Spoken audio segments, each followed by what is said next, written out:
Dimanche dernier, la communauté de Marc s'interrogeait sur le rapport entre la Secula Christi et les biens de ce monde. Dans la figure de l'homme riche, Jésus observait et évaluait les hommes. Mais en même temps, il leur proposait au nom de Dieu la pauvreté évangélique. Dieu exige de l'homme qu'il se mette entièrement à son service, car nous devons lui appartenir totalement et son partage.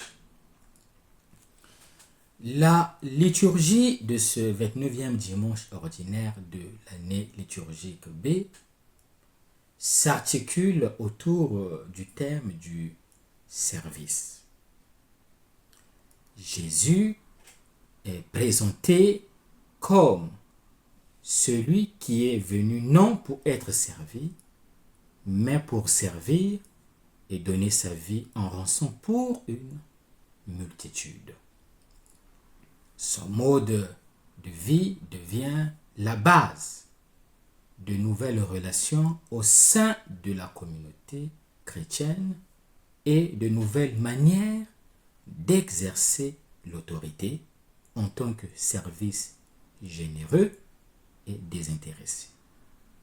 Mais une mise en contexte s'impose pour comprendre la portée de ces paroles. Jésus et ses disciples sont en route vers Jérusalem. Ils annoncent ce qui va leur arriver, au mieux ce qui va arriver à tous, puisqu'ils emploient le verbe au pluriel. Voici que nous montons à Jérusalem, où le Fils de l'homme sera livré aux grands prêtres et aux scribes. Marc 10, verset 33.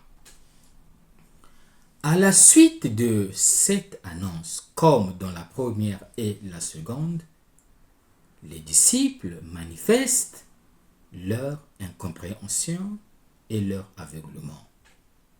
Cette fois-ci, ce sont les deux fils de Zébédée qui demandent à Jésus de s'asseoir aux premières places à côté de lui, dans la gloire, c'est-à-dire dans le royaume. Le récit des fils de Zébédée n'apparaît pas dans l'évangile de Luc. Dans Matthieu chapitre 20, versets 20 à 23, on trouve un récit très semblable. Il est toutefois frappant de constater que la question initiale n'est pas posée directement par les deux apôtres, mais par leur mère. L'enseignement qui s'ensuit sur la grandeur et le service s'inscrit à nouveau dans une triple tradition, bien que dans Matthieu, le récit se prolonge, tandis que Luc place ses paroles dans un contexte complètement différent, à savoir lors de la dernière scène. Luc chapitre 22, versets 24 à 27. La demande de Jacques et Jean peut être évaluée de plusieurs manières. D'une part, elle montre que les deux interlocuteurs ont au moins l'intuition que le destin de Jésus ira au-delà de la passion et de la mort, puisqu'il parle de sa gloire.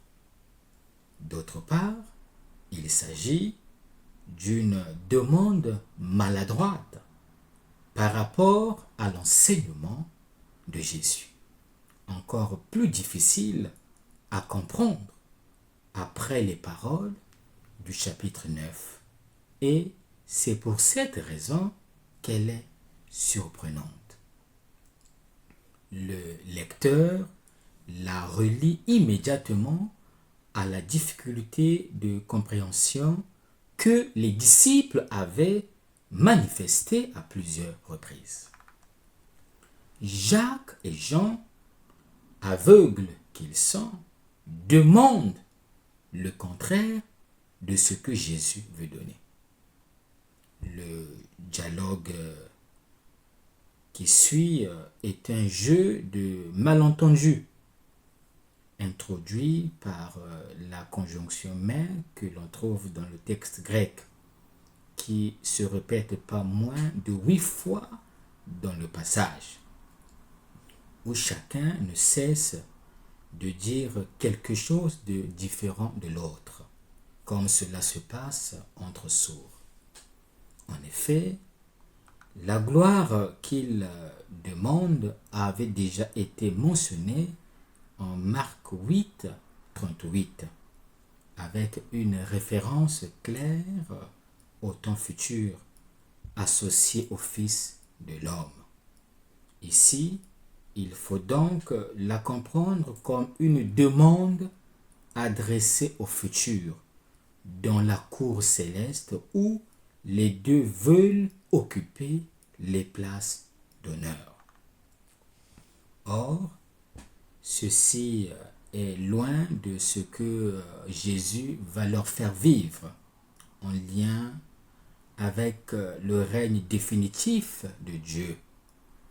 Aussi, va-t-il, au cours du dialogue qu'il engage avec eux, les accoucher à la vérité du mystère de sa gloire, en les aidant à cerner le non-sens de leur demande et en leur faisant comprendre le signe de l'espérance nouvelle qu'il veut incarner dans sa passion et dans sa mort. Jésus se rend compte de l'incongruité de leur demande. Vous ne savez pas ce que vous demandez. Dans la réponse de Jésus, il convient de noter la référence au calice et au baptême. L'image du calice est déjà présente au sens figuré dans l'Ancien Testament, où elle désigne normalement l'instrument de la colère divine. Psaume 75, verset 9, Isaïe 51, verset 17. Comme elle le sera plus tard dans l'Apocalypse. Apocalypse 14, verset 10, Apocalypse 16, verset 19. Mais chez Marc, elle indique ici la passion que Jésus doit subir, comme on le verra clairement à partir de Marc 14, verset 36. Le baptême que les deux doivent recevoir ne se réfère pas au baptême au sens du rite donné par Jean, mais plutôt au sens originel du mot qui signifie immerger complètement, plonger, et qui rappelle une situation de détresse et de martyre. La parole de Jésus reste actuelle. La préoccupation des disciples ne doit pas consister à siéger à la gauche ou à la droite du maître, mais de s'associer à son expérience, de boire à sa coupe et de recevoir son baptême, de placer leur vie sous le signe du service dans une disponibilité totale à l'égard des autres. La demande naturellement étrange et déplacée de Jacques et Jean a pour conséquence de susciter l'indignation des 10 autres. Le verbe grec est anagateo, provoquant un nouvel enseignement de Jésus qui reprend dans des termes très proches ce qui avait déjà été dit en Marc 9, 35. Si quelqu'un veut être le premier, qu'il soit le dernier de tous et le serviteur de tous. L'évangéliste Marc n'illustre pas le motif de l'indignation.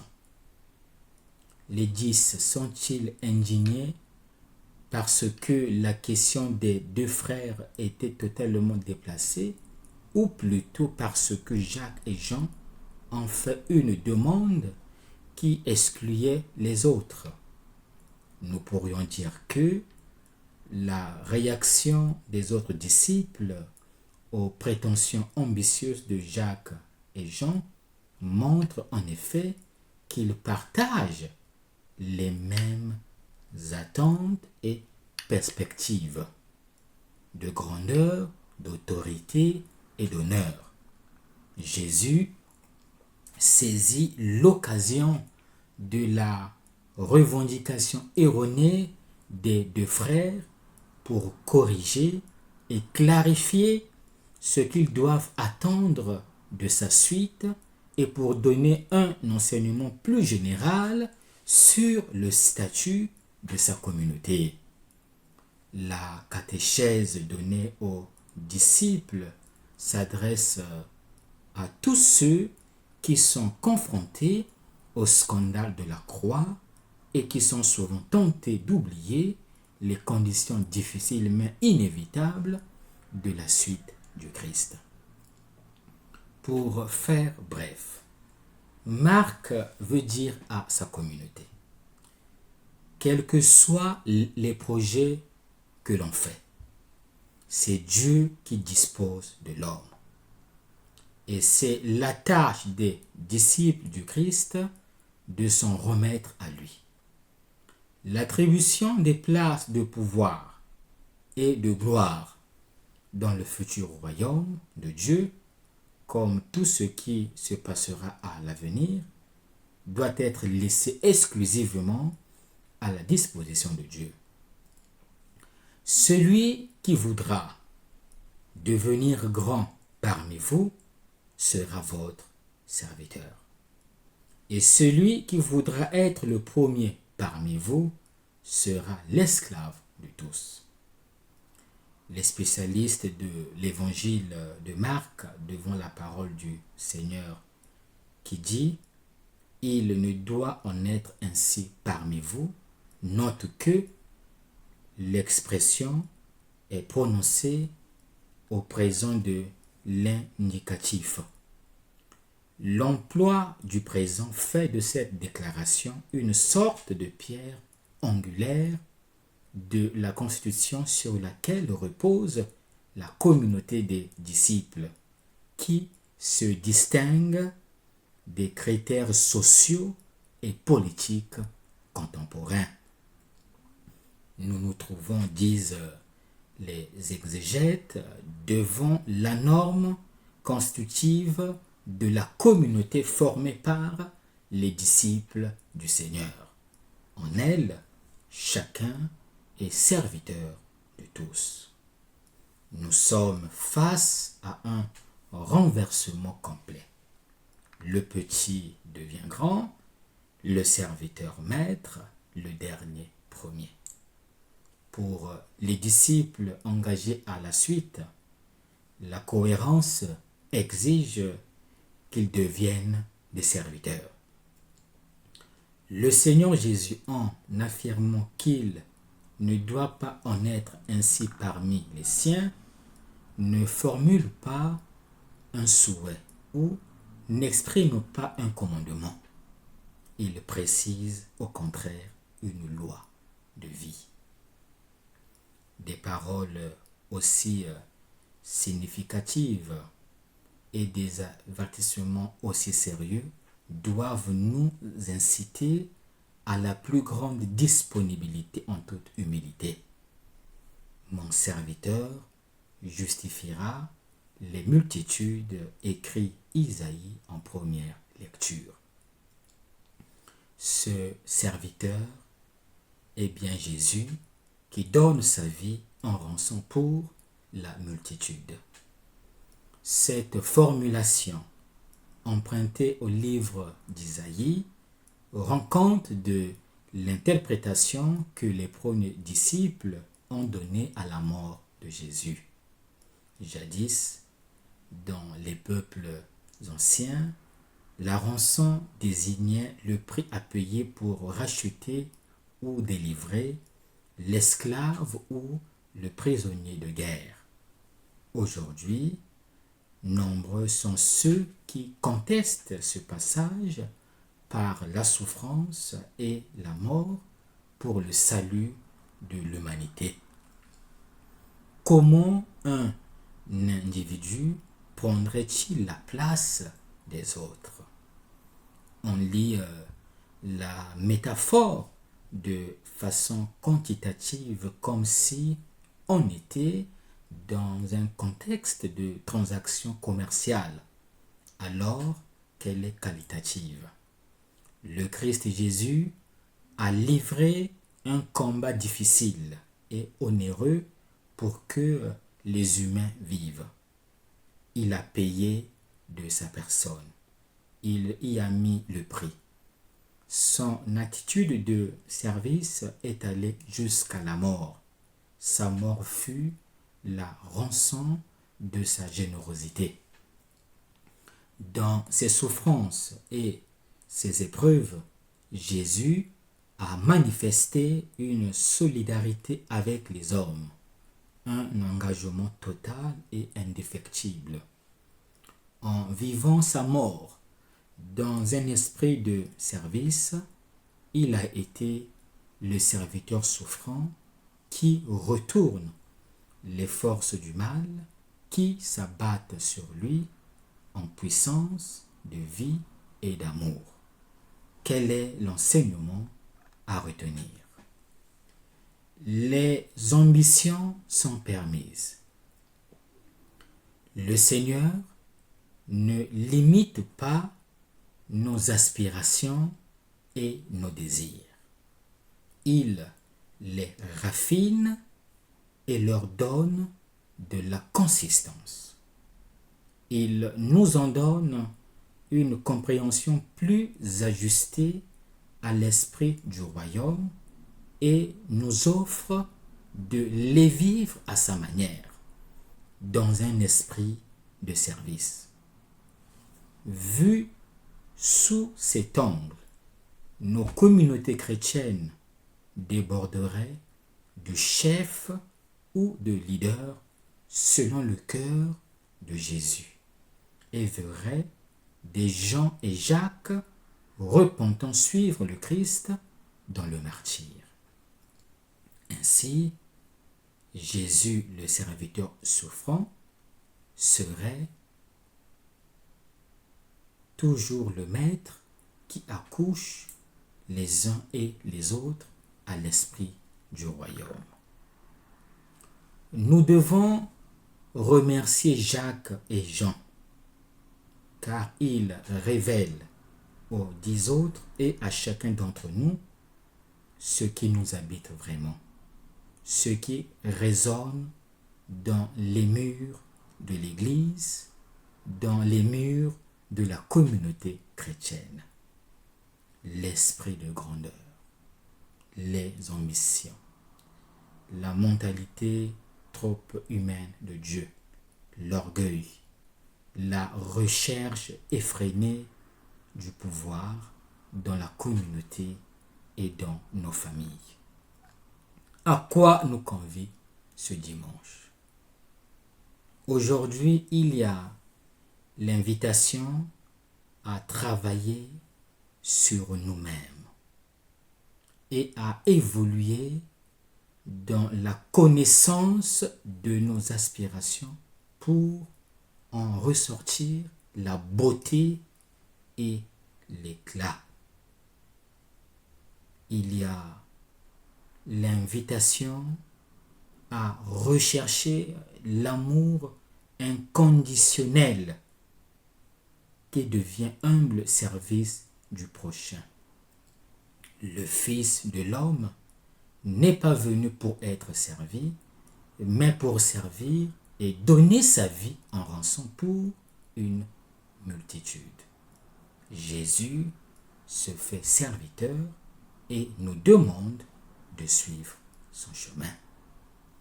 Dans le cas de la demande de Jacques et de Jean, ce qui est mis à nu, c'est une incompréhension, un non-sens qui se dégage de leurs propos et qui amène le commentaire du maître.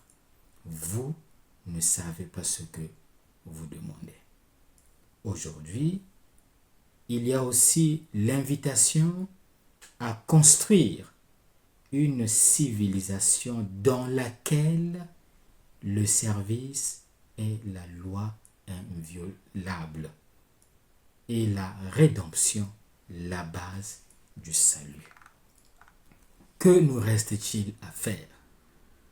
Il ne nous reste plus qu'à conjuguer le verbe travailler. Travaillons sur nous-mêmes et sur nos désirs. Que le Seigneur purifie nos désirs. Jésus, toi qui es venu apporter le feu sur la terre, brûle notre orgueil et purifie nos intentions.